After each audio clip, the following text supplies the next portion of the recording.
Clara was standing in front of the door of a house that would become her new world. Her heart was beating fast. She was entering the family of Giacomo, her husband. But have you ever wondered what it's like to live with a mother-in-law with such a difficult character? Before continuing, subscribe to the channel and activate the bell so you don't miss other stories like this. As soon as she entered, her mother-in-law, Mrs. Anna, waved at her, a gesture that seemed to convey welcome, but which hid much more. "Come, Clara, make yourself at home," Anna said, with a smile that seemed almost forced. Clara looked around, trying to gather her courage. "You seem like a guest," her mother-in-law added, laughing softly. Standing beside her was her daughter Sophia, smiling kindly.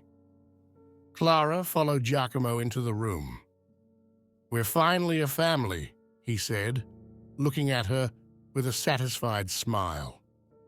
But Clara, trying to be polite, cut her off. "Don't sleep in tomorrow morning," she said to Clara in a more matter-of-fact tone. "You'll help me tidy up the house." Clara nodded. Giacomo's family didn't seem so bad. He had an older brother, Marco, who was already married, and another brother, Francesco, who worked in the army. Then there were the younger ones, Leon and Sophia. The house Giacomo's father had built was huge, designed to accommodate a large family. When Giacomo and Clara decided to move there after their wedding, they settled in Giacomo's old room, the one where he had grown up. During the day, Giacomo worked in a nearby factory. He earned quite a bit of money, and for this reason, they had decided that Clara should not work. Mrs. Anna agreed. In her opinion, Clara's task was to devote herself completely to the house and her husband. The house under her hands had to shine. It had to be impeccable when Giacomo returned from work. The first morning in the new house, Clara got up early to help her mother-in-law clean. First, she helped Anna prepare breakfast for Giacomo. Then, after he went to work, she washed the dishes and cleaned the kitchen. Finally, she turned to their room. She was finishing making the bed when Anna entered the room without knocking. "When you're done here, do the other rooms. I'll make lunch," Anna ordered, with that authoritative tone that left Clara speechless. "When Sophia gets home from school, I want lunch ready, maybe some hot soup." Clara was surprised, but said nothing. In the days that followed, however, she soon noticed that her mother-in-law seemed impatient to give her more and more orders. Every morning, the story repeated itself.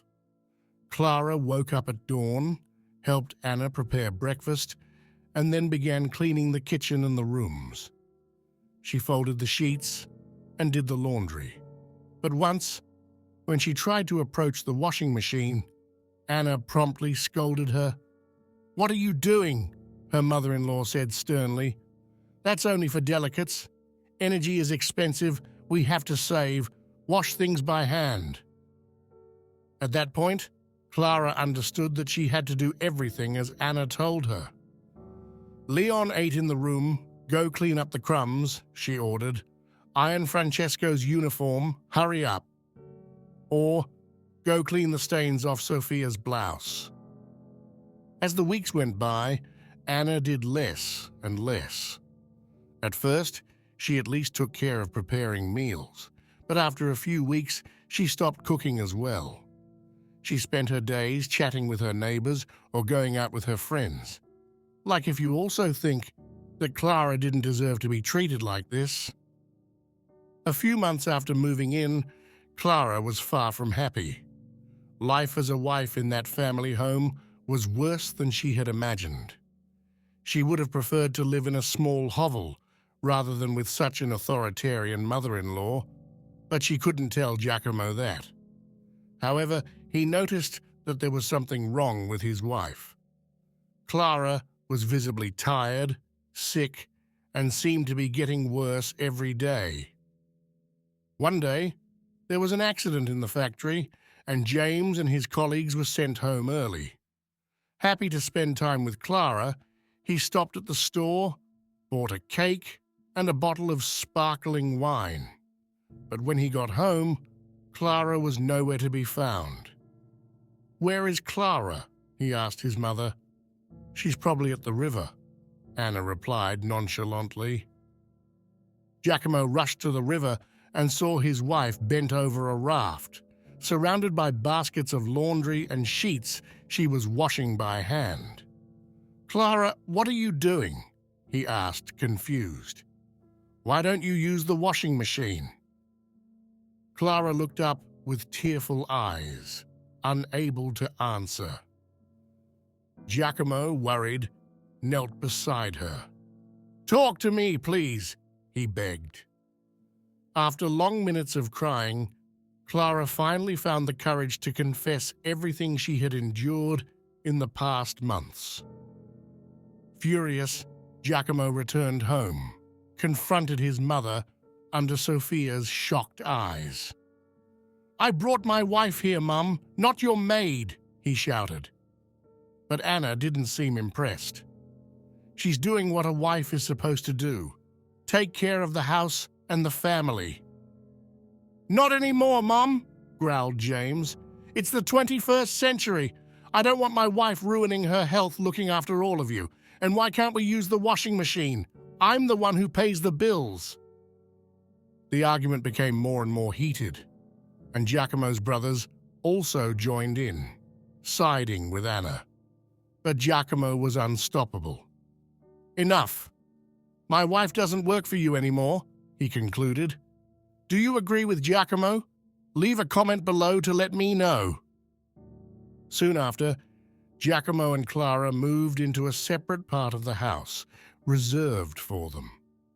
Clara finally devoted herself only to the rooms she shared with Giacomo, while avoiding her mother-in-law as much as possible.